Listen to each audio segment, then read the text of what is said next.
ये एकदम आराम से करना पड़ता है ये काम। ये देखो। नमस्कार दोस्तों, मैं अभिजीत आपका बहुत बहुत स्वागत करता हूँ यूट्यूब चैनल मास्टरमाइंड टेक में। दोस्तों आज हमारे पास टाटा की मांजा है। तो इस गाड़ी में बहुत ज़्यादा पिकअप की समस्या आ रही है, पिकअप पूरा खत्म है।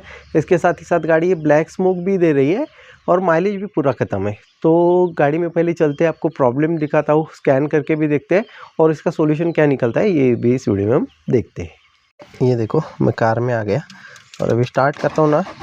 स्टार्टिंग वगैरह सब प्रॉपर है, चेक इंजन लाइट आ रही है और बाकी तो रेस वगैरह हो रही है, लेकिन 4000 आरपीएम के ऊपर नहीं जा रहा है। ये देखो, कभी कभी जाता है, कभी कभी नहीं जाता। ये देख रहा, ये देखो, ये 5000 तक गया, लेकिन थोड़ा सा मतलब खड़ी रहने के बाद है ना 4000 के ऊपर आरपीएम जाना बंद हो जाता है। अभी थोड़ी देर रुकते हैं और दिखाता हूँ आपको। ये देखो, स्टार्ट करने के बाद तुरंत जाता है, फिर जाना बंद हो जाता है। ये देखो, ये देखो, पूरा एक्सीलेटर दबा है, फिर भी ये देखो 4000 के ऊपर नहीं जा रहा है आरपीएम। मतलब इंजन में कहीं ना कहीं दिक्कत ज़रूर है, मतलब सेंसर रिलेटेड इलेक्ट्रॉनिक प्रॉब्लम ज़रूर है, ठीक है। और इसका टर्बो भी मैंने चेक किया, तो अभी मैं अकेला शूट कर रहा हूँ, इसके लिए मैं आपको डायरेक्टली दिखाता हूँ। ये जो एक्चुएटर है ना इसका, तो ये पूरा एक्टिवेट होता है और एक्टिवेट हो जाने के बाद फिर से डीएक्टिवेट हो जाता है, मतलब नीचे चला जाता है। ये देखो, ये अभी कैमरा में देखना थोड़ा सा मुश्किल है। इसका मतलब एक्टिवेटर कैसा, जैसे वैक्यूम मिलता है ना, ऊपर आ जाता है, लेकिन 1-2 मिनट होते हैं ना गाड़ी स्टार्ट करने के बाद फिर से नीचे चला जाता है। इसके लिए टर्बो जो है ना, ये बूस्ट बनाता नहीं है, इसके लिए गाड़ी का पिकअप माइलेज सब खत्म है। तो अभी स्कैन कर लेते हैं और देखते हैं कि क्या प्रॉब्लम आता है। ये देखो, रीड फॉल्ट कोड, ये ग्लो प्लग कंट्रोलर है, इससे कुछ मतलब ये प्रॉब्लम से रिलेशन नहीं है, ये सिर्फ स्टार्टिंग लेट होती है, इसके कारण सुबह में वगैरह ठंडी होती है। दूसरा है boost pressure sensor component damage. तो बूस्ट प्रेशर सेंसर है ना, इसमें बदल के वगैरह सारी चीज़ें हो गई है, लेकिन प्रॉब्लम नहीं जा रहा है। मैं दिखाता हूँ आपको बूस्ट प्रेशर सेंसर किधर होता है। ये देखो, ये इसका बूस्ट प्रेशर सेंसर है। ये देखो, यहाँ पे होता है। ये दूसरा लगा के भी देखा, वायरिंग भी देखा, सब कुछ ओके है, ठीक है। लेकिन प्रॉब्लम ये नहीं है। ये जो स्कैनर है ना, आप 10 तरीके के 10 स्कैनर लगाओ, चाहे 2 लाख का लगाओ या फिर 20,000 का लगाओ, प्रॉब्लम तो सेम दिखाता है। लेकिन ये प्रॉब्लम है ना, कंफ्यूज कर रहा है, ठीक है। ये प्रॉब्लम असल में बूस्ट प्रेशर सेंसर का है ही नहीं। तो प्रॉब्लम दिखाता हूँ किस चीज़ का है। तो इसके लिए आपको लाइव डाटा देखना पड़ता है। लाइव डाटा का बहुत बड़ा रोल होता है इस कंडीशन में। ये देखो, रीड डाटा स्ट्रीम, और इसमें जाते हैं। ये देखो, एटमॉस्फेरिक प्रेशर, और दूसरा हमने सिलेक्ट करके रखा है टर्बो प्रेशर। ये 2 चीज़ें हमें देखनी पड़ती है। ये देखो, अभी गाड़ी बंद कंडीशन में है। और एटमॉस्फेरिक प्रेशर म्हणजे क्या, मतलब क्या होता है मालूम है, आपका हवा का प्रेशर। अभी देखो, अभी हम है इधर, इधर हवा है, तो हवा का कुछ ना कुछ प्रेशर होता है, दबाव होता है हवा का, हवा का वजन होता है। वैसे ही हवा सारी चीज़ों के ऊपर वजन डालती है, ठीक है। हिली एरियाज में जाते हो, जैसे आप ऊपर ऊपर जाते हो तो हवा का प्रेशर है वो कम होता जाता है, और नीचे नीचे जाते हो एकदम ज़्यादा डीप में, तो हवा का प्रेशर बढ़ता जाता है, ठीक है। ये ज्योग्राफी में सीखा होगा आपने, ठीक है। तो अभी क्या मालूम है, एटमॉस्फेरिक प्रेशर और टर्बो का प्रेशर, टर्बो तो एक्टिवेट नहीं है, अभी गाड़ी बंद है पूरी, ठीक है। दोनों सेम सेम आना चाहिए, क्योंकि टर्बो का जो प्रेशर है उसमें भी अभी जो एटमॉस्फेरिक एयर है वही जा रही है, टर्बो कुछ काम नहीं कर रहा है, टर्बो अभी बंद कंडीशन में है। और ये प्रेशर, ये देखो, तो इसके लिए ये प्रेशर गलत है या फिर ये प्रेशर गलत है, ये कैसे डिसाइड करेंगे हम। इसके लिए हमने दूसरी गाड़ी में भी ये सेंसर लगा के देखा, उसका डाटा लेके, तो टर्बो का प्रेशर सही बता रहा है और ये एटमॉस्फेरिक प्रेशर है ना, ये गलत बता रहा है।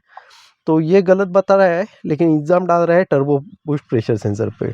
मतलब कुछ लड़के वगैरह होते हैं स्कूल में वगैरह, सब कांड वही करते हैं, एग्ज़ाम दूसरे पे डाल देते हैं कि मैंने नहीं किया, इसने किया। जैसे हम, वैसा ही प्रॉब्लम हुआ है इसमें भी। ये एटमॉस्फेरिक प्रेशर सेंसर है ना, ये बहुत डेंजर आदमी है। ये सब कुछ कांड ये कर रहा है देखो, और एग्ज़ाम डाल रहा है इस पर, और इश्यू हमें दिखा रहा है। प्रॉब्लम किस में है, बूस्ट प्रेशर सेंसर में। तो बूस्ट प्रेशर सेंसर में प्रॉब्लम है ही नहीं, वो अपना काम एकदम प्रॉपर कर रहा है। लेकिन क्या है, किसी को क्या लग रहा है मालूम है, कि अभी देखो एटमॉस्फेरिक प्रेशर कम है और टर्बो का प्रेशर ज़्यादा है, तो ECU को ये लग रहा है कि टर्बो एक्टिवेट है, टर्बो काम कर रहा है, टर्बो का प्रेशर ज़्यादा हो रहा है, ठीक है। इसके लिए वो टर्बो को डीएक्टिवेट कर रहा है।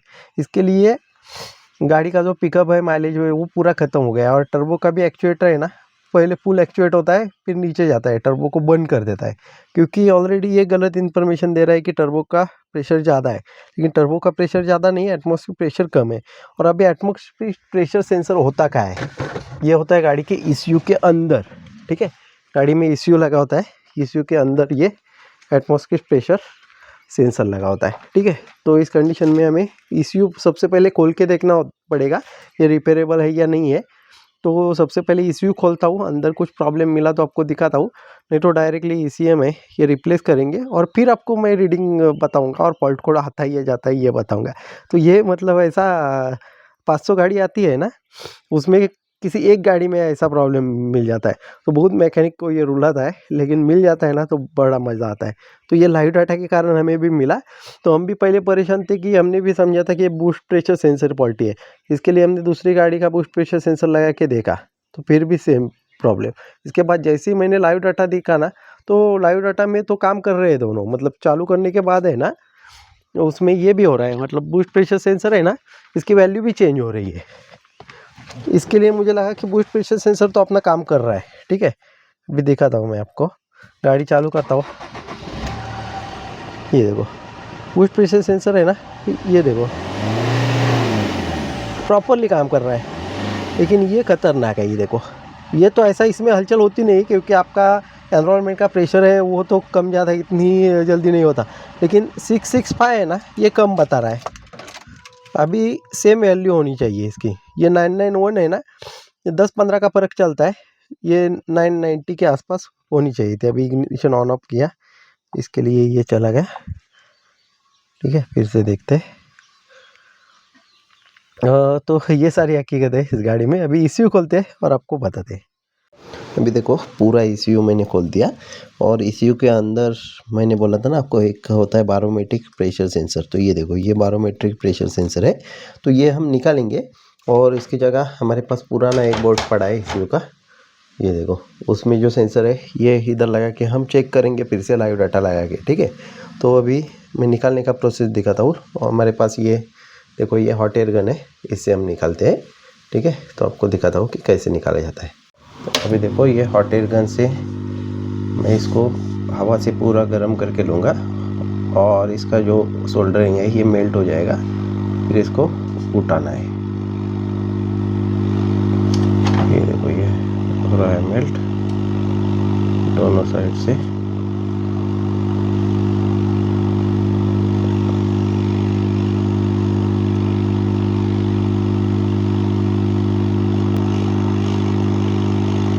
एकदम आराम से करना पड़ता है ये काम। ये देखो, ये उठाया मैंने। अभी इसकी जगह ये दूसरा वाला निकाल के मैं लगा देता हूँ। ये देखो, इसमें भी थोड़ी सी सोल्डरिंग की पेस्ट लगा देता हूँ, ताकि एकदम आराम से डीसोल्डर हो जाए। ये देखो, फिर से मैंने हीट किया दोनों तरफ से।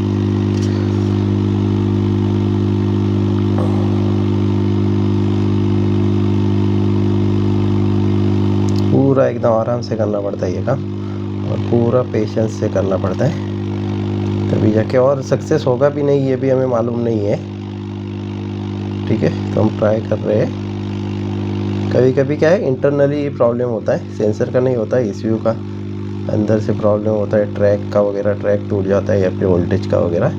तो बहुत सी कंडीशन में ECU रिपेयर हो जाते हैं, बहुत सी कंडीशन में हो नहीं पाते, ठीक है। तो अभी देखो, ये मैंने निकाल दिया। अभी दूसरा ये सेंसर इधर रख के मैं इसको चाहिए तो सोल्डरिंग से भी सोल्डर कर सकता हूँ, या फिर से हीट करके भी लगा सकता हूँ। ये देखो, सेंसर है एकदम प्रॉपर लग गया है, देखो सोल्डरिंग्स वगैरह एकदम प्रॉपर हो गए, ये देखो, ठीक है। तो अभी ECU लगाएंगे, ऐसा ही पैक नहीं करेंगे, पहले ऐसे ही लगा के देखेंगे कि हमारा जो प्रॉब्लम है, ये प्रेशर पहले कम बता रहा था, प्रॉपर बता रहा है क्या। तो कार रिपेयर में जो स्पेयर पार्ट लगते हैं वो हम मंगाते हैं बुडमो से। बुडमो एक ऐसा ऐप है जिस ऐप की मदद से आप घर बैठे बैठे किसी भी कार का कोई भी स्पेयर पार्ट मंगा सकते हैं। इस ऐप पे आपको कई सारे फीचर मिल जाते हैं, जैसे कि आप आपके कार का OEM कैटलॉग देख सकते हो, उसमें कौन सा पार्ट किधर लगा है, उसका पार्ट नंबर क्या है, उसकी प्राइस क्या है, ये देख सकते हो। और आपको चाहिए तो परचेस कर सकते हो। परचेस करने के बाद मोस्टली पार्ट आपको 5 दिन के अंदर डिलीवर हो जाता है। डिलीवर हो जाने के बाद भी वो पार्ट आपको नहीं चाहिए तो 10 दिन के अंदर उसको रिटर्न करके अपना रिफंड ले सकते हो। तो बुडमो पे ढेर सारे स्पेयर पार्ट अवेलेबल है, जैसे कि आपको प्योर जेन्युइन कंपनी का स्पेयर पार्ट चाहिए तो वो भी मिल जाता है। कुछ आफ्टर मार्केट अच्छी अच्छी कंपनियाँ होता है उनका स्पेयर पार्ट मिल जाते हैं, या फिर OEM स्पेयर पार्ट होते हैं, वो भी स्पेयर पार्ट बुडमो पे ईजिली अवेलेबल हो जाते हैं। बुडमो की लिंक है मैंने डिस्क्रिप्शन में दे रखी है, इनकी वेबसाइट भी है उसकी भी लिंक मैंने डिस्क्रिप्शन में दे रखी है। अभी देखो वही कार है, और इसी देखो, और सेंसर भी दिखाता हूँ जो हमने बदला है वही वाला है। थोड़ा सा वो मतलब हीट होके थोड़ा सा उसका कलर चेंज हो गया है, देखो ठीक है। और अभी गाड़ी के अंदर चलते हैं। सबसे पहले देखने चेक इंजन लाइट वगैरह आ रही है क्या एकदम प्रॉपर, ठीक है। अभी देखो स्टार्ट करता हूँ, मतलब इग्निशन ऑन करता हूँ, चेक इंजन लाइट है, ठीक है। और अभी स्टार्ट करता हूँ, देखो चेक इंजन लाइट चली गई, मतलब हमारा प्रॉब्लम है ये सॉल्व हो गया है। लेकिन ऐसे ही हम मतलब ये भरोसा नहीं करेंगे, स्कैनर में हमें देखना होगा पहले प्रेशर जो कम बता रहा था वो अभी बता रहा है सही से या नहीं बता रहा, ठीक है। तो ये रेस भी करके दिखाता हूँ। ये थोड़ी कम की क्योंकि थोड़ी ठंडी है गाड़ी, इसके लिए डर लग रहा है फुल रेस करने में। थोड़ी थोड़ी मैं करता हूँ 2-3 हज़ार पे 2-3 बार, क्योंकि गाड़ी ठंडी होती है ना तो डायरेक्टली रेस नहीं करना है आपको, ये इंजन के लिए हानिकारक होता है। लेकिन क्या है टेस्टिंग के लिए करना पड़ता है, ठीक है। ये देखो पहले आपने देखा था कि स्टार्ट करने के 30 सेकेंड बाद चेक लाइट भी आ जाती थी और 4000 के RPM के आगे हमारा RPM नहीं जा पा रहा था। अभी फुल रेस करके दिखाता हूँ आपको, ये देखो प्रॉपर रेस हो गई है, ठीक है। चेक इंजन लाइट तो चली गई, इसका मतलब है हमारा प्रॉब्लम भी चला गया, ठीक है। तो अभी इग्निशन फिर से ऑन किया मैंने, ये देखो अभी स्कैनर में मैं आपको दिखाता हूँ एकदम प्रॉपर दिखाओ। ये देखो engine management read fault code, ठीक है, नो फॉल्ट डाटा। तो आप बोलोगे कि पहले जो फॉल्ट कोड थे वो हिस्ट्री में क्यों नहीं गए? हिस्ट्री में इसलिए नहीं गए क्योंकि इसे हमने डिस्कनेक्ट किया था, ठीक है। तो उसका डाटा वो क्लियर हो गया, ठीक है, नहीं तो हिस्ट्री में जाते आप खोलते नहीं तो अभी हमने जो डाटा देखा था ये देखो एटमॉस्फेरिक प्रेशर और टर्बो प्रेशर, ये देखो आ गया जितना चाहिए था, देखो 1147 आ गया। और ये टर्बो का 998, मतलब टर्बो का थोड़ा कम है इसका ज़्यादा है, एकदम प्रॉपर हो गया, ठीक है। मतलब इसमें ज़्यादा मतलब 100 का 150 का फ़र्क चलता है, लेकिन अभी पहले 600 कुछ था और ये 900 300 400 का फ़र्क पड़ रहा था। और गलत भी था वो, क्योंकि मैंने दूसरी गाड़ी में देखा, ये देखो 1100 मिलीबार तक है। तो थोड़ा बहुत 30-40-50 का उसमें टॉलरेंस होता है, उससे कुछ दिक्कत नहीं है, ठीक है। अभी गाड़ी चालू करता हूँ, चालू की, ये देखो टर्बो बूस्ट प्रेशर कम ज़्यादा होगा लेकिन ये स्टेबल रहेगा, एक या 2-3 से ही कम ज़्यादा होगा, ठीक है। क्योंकि एटमॉस्फेरिक प्रेशर ये नेचुरल है, मतलब जो हमारे एनवायरनमेंट में हवा है ना उसका प्रेशर है, उसका प्रेशर ऐसा सडन अप डाउन नहीं होता, 1-2 मिलीबार से ही कम ज़्यादा होता है। और अभी रेस करता हूँ, टर्बो देखो बूस्ट बना रहा है क्या, ये देखो टर्बो भी प्रॉपर बूस्ट बना रहा है, देखो ये देखो लगभग 1900 मिलीबार, मतलब 2 बार के आसपास जा रहा है, ये देखो एकदम प्रॉपर बूस्ट भी बना रहा है, एकदम ओके हुआ है काम। अभी देखो हमारा काम किस तरीके से स्टेप बाय स्टेप हो गया और एकदम इजीली हो गया, और फ्री में भी बोल सकते हो। एक्चुअली यही ये हमने किया इसके लिए फ्री में बोलते हो, किसी पर्सन से आप कराते हो तो वो पैसा ज़रूर लगेगा, ये पैसा स्किल का है। ये पैसा मतलब ऐसा नहीं है कि आप बोलोगे ये तो सेंसर पुराना पड़ा हुआ था, आपके पास ख़राब पीसीबी था उसका डाल दिया, ठीक है। तो हमने तो पूरा जो भी सच है वो आपको दिखा दिया, लेकिन बहुत से लोग क्या करते हैं, हमारे जो मैकेनिक भाई हैं उनके पास जाते हैं और बोलते हो आपने सेकंड हैंड तो डाल दिया, कितना का है वो पड़ा हुआ था आपके पास वही डाल दिया, ठीक है।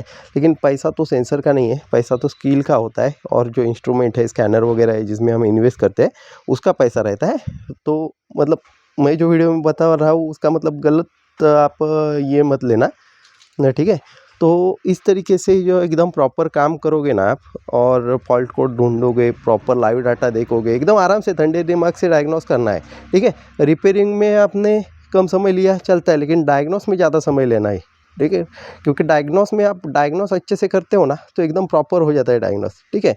तो हम भी हमारे पास कस्टमर आते हैं ना, उनको तुरंत कुछ बोलते नहीं है। डायग्नोस बोलता है, कभी कभी 1-2 दिन भी हम लेते हैं डायग्नोस के लिए, ठीक है। डायग्नोस हो जाने के बाद ही बोलते हैं क्या दिक्कत है, ठीक है। डायरेक्ट तुरंत आप स्कैनर लगाया, 2 मिनट में फॉल्ट कोड आया, ये बूस्ट प्रेशर का फॉल्ट कोड है, बूस्ट प्रेशर बदल दो, हो गए। 4-5 हज़ार रुपये का सेंसर आपने डाल दिया, 4-5 हज़ार रुपये गए पानी में, फॉल्ट तो वही का वही है। तो ऐसा नहीं कि स्कैनर आपको सही बताएगा। स्कैनर भी ये आदमी नहीं है, ये इंसान ने ही सब प्रोग्राम किया है, उसी हिसाब से वो फॉल्ट कोड आपको देता है, ठीक है। तो हमें थोड़ा सा दिमाग लगाना पड़ता है, लाइव डाटा वगैरह देख के कौन सी वैल्यू सही आ रही है, कौन सी गलत आ रही है, इस हिसाब से पूरा दिमाग लगा के आपको उस फॉल्ट तक पहुंचना होता है, ठीक है। जैसे मतलब हमने अभी आपके सामने ही डेमो है, ठीक है।